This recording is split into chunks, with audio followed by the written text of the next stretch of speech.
ओम शांति। प्यारे भाई बहनों, आज हम सभी अपनी प्यारी ब्रह्मा कुमारी नीलम दीदी को याद कर रहे हैं। मुझे याद है, मैं दीदी से अनेक बार मिला। दीदी के अंदर अनेक प्रतिभाएं थी।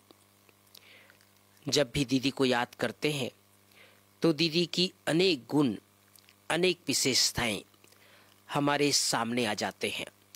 भाई बहनों, संसार में कुछ ऐसी आत्माएं होती है जो अपने पीछे अनेक यादें छोड़कर जाते हैं। दीदी के साथ ऐसा ही है। जब भी मैं दीदी के बारे में सोचता हूँ, चिंतन करता हूँ, तो ऐसा लगता है जैसे दीदी गई नहीं है, बल्कि दीदी अपनी प्रतिरूप, अपनी परछाया या अपने समान अनेक आत्माओं की फौज तैयार करके गई है। 11 फरवरी 2024 को प्यारी दीदी ने अपना भौतिक देह का त्याग किया था। आज दीदी को शरीर छोड़े 1 वर्ष हो गए और 1 वर्ष के अंदर ऐसा लगता है जैसे दीदी पूरे जोन में, नवरंगपुर सब जोन में और प्रॉपर नवरंगपुर में आज भी चक्कर लगाती है, आज भी सबको दृष्टि देती है, आज भी सबकी पालना करती है। मैं आप सबको बता देना चाहता हूँ भाई बहनों, जो नए हैं, जो दीदी के बारे में नहीं जानते, उन सबको ज्ञात हो कि हमारी जो नीलम दीदी थी वो मात्र 11 वर्ष की आयु में साकार बाबा मम्मा के सन्मुख आई पटना में। क्योंकि दीदी के जो मम्मी पापा थे वो बाबा के ज्ञान में चलते थे और जो छोटेपन बाल्यकाल में ही, कहते हैं ना कि पूत के पांव पालने में नजर आ जाते हैं।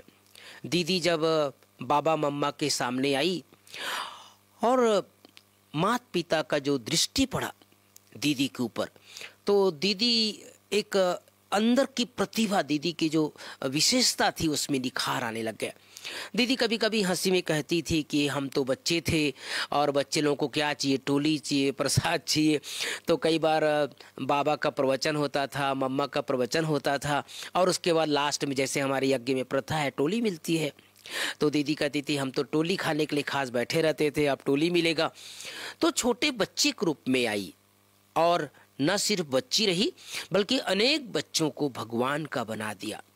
तो ऐसी महान विभूति, महान आत्मा जिसके ऊपर भगवान की नजर पड़ी, बाप दादा की नजर पड़ी, श्री कृष्ण की आत्मा, माँ राधे की आत्मा, उसकी नजर पड़ी।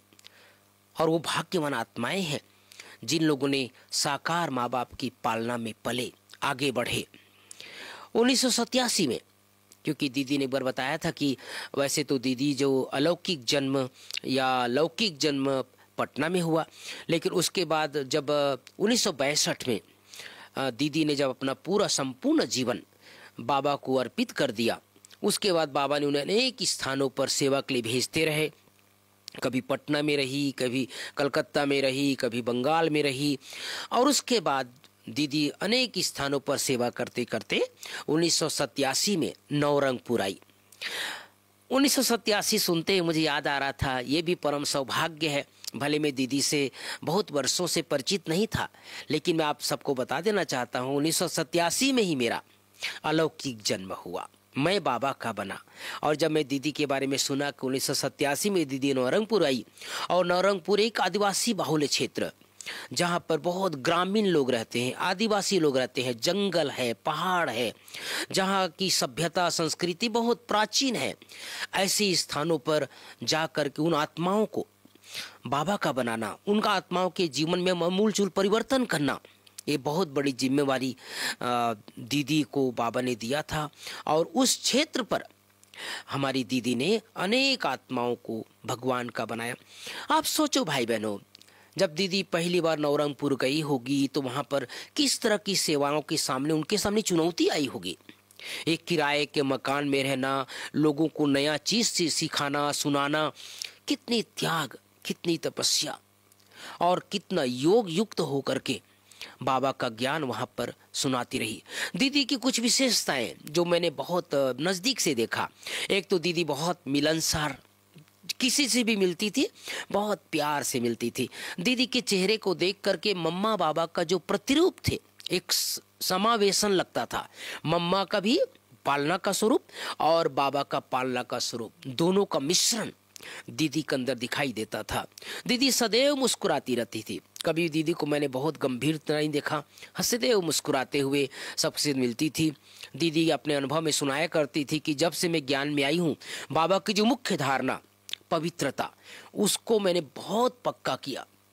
आजीवन पवित्रता के पाठ को, जो हमारा यज्ञ का फाउंडेशन है पवित्रता, उसको दीदी ने पूरा पालना किया। और चौथी बात, दीदी के अंदर जो संस्कार था वो पालना का संस्कार था। हर एक आत्मा की पालना करना। कोई आए, मुझे नवरंगपुर में अभी जाना हुआ था, तो वहाँ की दीदियाँ सुना रही थी, पुरानी दीदियाँ, कि उनको कैसे ट्रेनिंग दिया जाता था। दीदी अपनी बहनों को, अपनी जो निकाली हुई बहनें थी वहाँ की, उनको कहती थी, देखो गुजरात के लोग आएंगे तो क्या खिलाना है, बोले उनको ढोकला खिलाना है, चटनी खिलाना है। साउथ के लोग आएंगे तो उनको डोसा खिलाना है, इडली खिलाना है। उड़ीसा के लोग आएंगे तो उसको क्या खिलाना है। बंगाल के लोग आएंगे तो क्या खिलाना है। दीदी के अंदर कितना दूरदृष्टि, दूरदेशी, कि ऐसा नहीं कि कोई कहीं से भी आया तो उसको कुछ भी खिला दो। इतना ट्रेनिंग दीदी जो है अपनी बहनों को दिया करती थी। और दीदी के अंदर एक बहुत बड़ी विशेषता राजाई संस्कार थी। हमने बड़ी दादी को देखा, दीदी को देखा, एक राजा क्वालिटी। राजा क्या करता है, एक अच्छा राजा की निशानी क्या होती है, अपनी प्रजा का दुख सुख में साथी बनता है, पालना करता है। हमने बड़ी दादी को देखा था, पालना के संस्कार, अपने साथ वालों की पालना, भाई बहनों की पालना। दीदी के अंदर एक बहुत बड़ी विशेषता कि सबकी पालना करती थी। और एक चीज़ और बता देना चाहता हूँ भाई बहनों, दीदी के अंदर पढ़ाई की बहुत रुचि थी। मुझे याद है मैं कोरोना काल में कई बार ऑनलाइन क्लास कराता था। कहाँ दीदी जब ज्ञान में आई तो हमारा लौकिक जन्म भी नहीं हुआ था, लेकिन मैं देखता था दीदी डायरी पेन लेकर के बैठ जाती थी। हमारे जैसे बहुत छोटे, दीदी के सामने तो जैसे हम तो कुछ भी नहीं है, लेकिन उसके बावजूद भी मैं देखता था दीदी जो है डायरी पेन लेकर के सामने बैठती थी, नोट करती थी। हम जो सुनाते थे उसको नोट करती थी और लास्ट में जो है धन्यवाद देती थी अच्छे शब्दों में। मतलब शब्दों की बहुत पकड़ थी। भले दीदी उड़ीसा जैसे स्थानों पर रही जहाँ पर उड़िया भाषा चलता है, लेकिन दीदी चूंकि पटना में जन्म हुआ है, तो मैंने देखा दीदी के अंदर साहित्यिक शब्द, एकदम लिटरेचर हिंदी जो है वो बोला करती थी और शब्दों के ऊपर बहुत कंट्रोल रहता था दीदी के अंदर। मैं आप सबको आज बता देना चाहता हूँ, दीदी जब अव्यक्त हुई, कहाँ तो दीदी एक खुद आई वहाँ पर सेवा करने के लिए, उसका आगे पीछे कोई नहीं था। लेकिन आज हम देखते हैं कई 100 से ज़्यादा बहनों की एक सुंदर सेना खड़ा कर दिया है। सभी के अनुभव यही है कि दीदी ने हम सबकी पालना किया, प्यार दिया, हमें योग्य बनाया। तो ये एक जो लीडर होता है भाई बहनों, एक जो सेनापति होता है, उसकी निशानी होती है कि अपने पीछे वो एक सुंदर रूहानी सेना तैयार करके जाता है। मुझे गर्व है और खुशी है कि आज हमारी दीदी जब अव्यक्त हुई तो अपने पीछे इतने सारी बहनों की फौज तैयार करके गई। मुझे याद है जब 11 फरवरी को दीदी 1924 में शरीर छोड़ी थी, तो मेरा फ़ोन में बात हुई थी आदरणीय ब्रह्मा कुमारी नमिता बहन से, जो बिल्कुल बाल्यकाल से दीदी के अंग संग परछाई तरक रही है। और स्वाभाविक हम समझ सकते हैं जो बिल्कुल नज़दीक रहेंगे उन्हें तो दुख लगता ही है, थोड़ा बहुत लगता है कि जैसे अब हम आगे कैसे चलेंगे। तो मैंने जब नमिता बहन से बात किया तो नमिता दीदी बोल रही थी कि भैया मैं अपने आप को कैसे संभालूंगी, मैं कैसे अपने आप को चलाऊँगी। तो आज हम देखते हैं 1 साल के बाद कितनी योग्यता उनके अंदर आ गई है। न सिर्फ नमिता बहन बल्कि जितने भी हमारे सब जोन के लगभग 6 जिलों में, नवरंगपुर के अंदर 6 जिलों में बाबा का सेवा केंद्र चलता है, सबके अंदर मजबूती, सबके अंदर एक ताकत भर गया है। तो भले उस समय थोड़ा सा दुख की लहर चली, लेकिन आज हम देखते हैं कि मुझे ऐसा अनुभव होता है भाई बहनों, मैं बता देना चाहता हूँ कि दीदी आज भी अमृत बेला पूरे सब जोन में चक्कर लगाती है। और खास करके जो हमारा आनंद सरोवर बन रहा है, जो अभी निर्माण कार्य चल रहा है, काफ़ी बन गया है, काफ़ी बनना बाकी है। तो ऐसी जो महान विभूति होते हैं, जब वो आते हैं तो वहाँ पर वो चक्कर लगाते हैं। और मैं देखा छोटी छोटी बहनें मुझे याद है 11 फरवरी 2025 को जब मैं नौरंगपुर आनंद सरोवर में चक्कर लगा रहा था, सुबह से अमृत बेला के बाद मैं पूरे भवन का चक्कर लगा रहा था। सब मगन है, छोटे छोटे, कोई देखने में बड़े बड़े नहीं लग रहे थे, लेकिन हर एक कोई कुर्सी जमा रहा है, कोई भोजन बना रहा है, कोई दीदी के जो जहाँ पर अंतिम संस्कार हुआ है उस स्थान को सजा रहा है, कोई बाबा कमरे को सजा रहा है। ऐसा लग रहा था जैसे दीदी ऊपर से डायरेक्शन दे रही है, जैसे ऊपर से दीदी दृष्टि दे रही है, जैसे ऊपर से पालना कर रही है। तो कितनी सुंदर बात है भाई बहनों की, हमारे ये यज्ञ की शोभा है जी की। जो भी बाबा का ये सुंदर कई बार संदेश आता है कि जो महान आत्माएं होते हैं, जो अपने पीछे एक बहुत बड़ी फौज छोड़ करके जाते हैं, वो छोड़कर नहीं जाते हैं बल्कि उन्हें और तैयार करते रहते हैं, उनको बल भरते रहते हैं। तो वास्तव में हमारी छोटी छोटी बहनों को हमारी दीदी ने योग्य बनाया, अपने समान बनाया। यही हमारे ज्ञान की और दुनिया में अंतर है। दुनिया वाले अपने पीछे योग्य बना करके नहीं जाते, अपने पीछे तैयार करके नहीं जाते, लेकिन हमारे यज्ञ में, जैसे मैंने आदरणीय प्रातः स्मरणीय नीलम दीदी को देखा, एक नीलम परी जिसको बाबा कहते थे, नीलम परी है। न सिर्फ खुद अपने आप को परी बनाई, बल्कि आज हमारे हजारों भाई बहने बाबा के, मैंने देखा कुमारों को देखा, अधर कुमारों को देखा, दीदियों को देखा, माताओं को देखा, सबके अंदर एक बल भर गया है। और दीदी ने एक सुंदर मापदंड, एक रूपरेखा, एक नहीं जो कहते हैं ना कि भाई एक सामने एक पैराग्राफ कि भाई ये चलना है, ऐसे चलना है।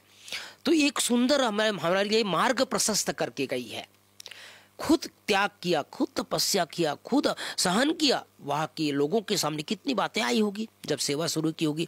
लेकिन आज हम देखते हैं कि चारों तरफ चाहे अधिकारी हैं, चाहे साइंटिस्ट हैं, चाहे वहाँ के नेतागण हैं, सब दीदी का गुणगान करते हैं कि दीदी ने पूरा जन जन की सेवा में अपना पूरा श्वास, समय, संकल्प सब कुछ लगाया।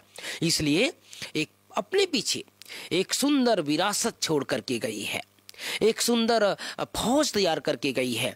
इसलिए हमारी अब जिम्मेदारी क्या है, इस पर सोचना है। हमारी जिम्मेदारी है पूरे नवरंगपुर सब जोन के भाई बहनों के प्रति ये जिम्मेदारी है कि दीदी जो एक मापदंड स्थापन करके गई है उसको बनाए रखना। बाबा का जो एक सुंदर वहाँ पर फौज तैयार करके गई है, बाबा का एक जो है नाम रोशन करके गई है, उसको तैयार करना, उसको आगे बढ़ाना, ये हम सब की जिम्मेदारी है। ये केवल दीदियों की नहीं है, केवल भाइयों की नहीं है, बल्कि जो भी वहाँ पर कुमार है, अधर कुमार है, भाई बहनें हैं, वो सबकी जिम्मेवारी है। और मुझे याद है जब हमारा आनंद सरोवर बाबा का बन रहा था तो भी मैंने ऑनलाइन बहुत बार क्लास कराया, लेकिन अभी भी बड़ा हाल वहाँ पर बनना बाकी है। तो मुझे तो आशा और उम्मीद है हमारे नवरंगपुर सब जोन के भाई बहनों के प्रति कि अपना तन मन धन 20 नाखूनों का जोर लगा करके आनंद सरोवर के अपूर्ण कार्य को संपूर्ण करेंगे। और यही हमारी दीदी के प्रति सच्ची श्रद्धांजलि होगी। तो आज मुझे खुशी है कि ऐसी दीदी, लास्ट में आप सबको बता देना चाहता हूँ एक बहुत सुंदर गर्व और खुशी की बात कि दीदी हमें कल्प कल्प मिलेगी। ये नहीं सोचना कि दीदी हमसे बिछुड़ गई, दीदी अलग हो गई, दीदी व्यक्त वतनवासी हो गई, दीदी पता नहीं कहाँ जन्म ली होगी।